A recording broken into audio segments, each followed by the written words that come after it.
एक सम्राट के पास एक नौकर था। सम्राट उस नौकर को बहुत मानते थे, बहुत प्यार करते थे।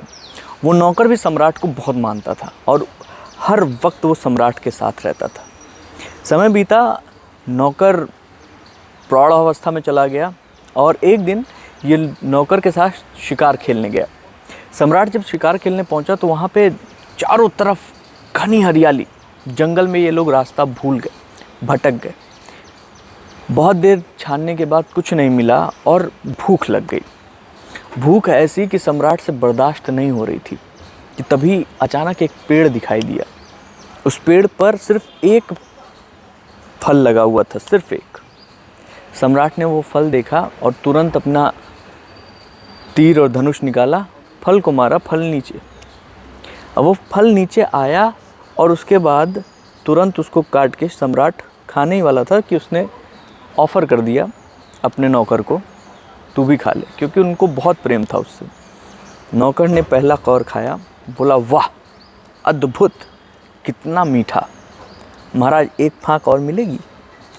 सम्राट को लगा कि भाई मुझसे ज़्यादा भूख लगी है, चल खा ले भाई एक फाँक और। दे दिया।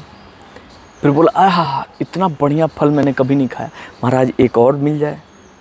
सम्राट ने एक और दे दिया। तीसरी, चौथी, पांचवी फाँक भी जो है वो मांग के खा गया।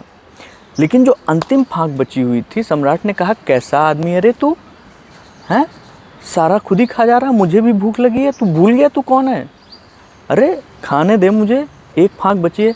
तो वो मतलब उसकी आंखों में आंसू आ गया नौकर की। उसने कहा महाराज प्लीज़ आप मुझको ये अंतिम फाँक भी दीजिए, मुझे बहुत सुंदर लग रहा है, मैं आपको खाने नहीं दे सकता, मुझे खाना है। सम्राट को गुस्सा आ गया और उसी गुस्से में सम्राट ने वो अंतिम फाँक अपने मुंह में डाल ली। और मुंह में डाला तो इतना कड़वा जैसे जहर वो फल, उन्होंने तुरंत थूक दिया। सम्राट ने कहा क्या इतना कड़वा, और तुम कह रहे हो अद्भुत अद्भुत, और खाए चले जा रहे हो। तो उसके नौकर ने कहा कि महाराज मुंह तो कह रहा था कि बहुत कड़वा है, अद्भुत नहीं है, लेकिन आत्मा कह रही थी कि जिसके हाथ से ज़िंदगी भर मैंने सिर्फ अद्भुत चीज़ें खाई हैं, अद्भुत फल खाए हैं, अद्भुत आनंद पाया है, उसको मैं ये कड़वा फल कैसे दूं और कैसे कहूं कि आपके हाथ से दिया गया ये फल कड़वा है। क्योंकि आत्मा नहीं बोल रही है, आत्मा मेरी बोल रही है कि अद्भुत है, क्योंकि ये सम्राट के हाथ से तुझे मिला है। और मैं इतना कृतज्ञ नहीं हूँ कि सम्राट के हाथ से मिली हुई कोई चीज़ को मैं कहूँ कि ये जहर है। सम्राट ये बात सुना और सुनकर उसको गुनने लगा। ये परसेप्शन हम लोगों की ज़िंदगी से भी जुड़ा हुआ है।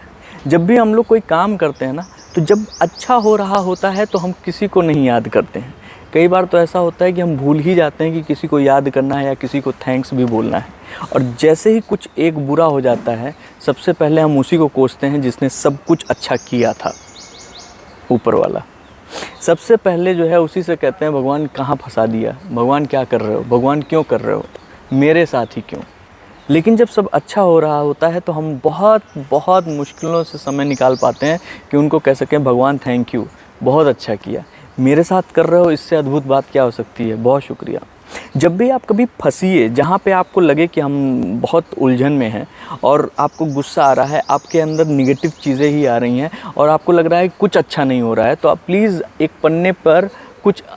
पन्ने पर 2 कॉलम खींचकर एक तरफ लिख दीजिए जो आपकी तरफ अच्छा हुआ है और एक तरफ लिख दीजिए जो बुरा हुआ है।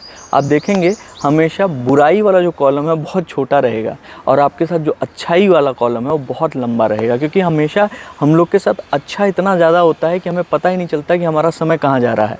और जब बुरा आता है ना, तो हमें लगता है एक एक पल पहाड़ हो गया है। उस अच्छे पल में भी ईश्वर को याद रखिए, धन्यवाद कीजिए, और उस बुरे पल में भी ईश्वर आपको याद रखेगा, तब भी आप उसको धन्यवाद कीजिए। अपनी ज़िंदगी को और खूबसूरत बनाने के लिए चैनल को सब्सक्राइब कीजिए, लाइक कीजिए, शेयर कीजिए, कमेंट कीजिए।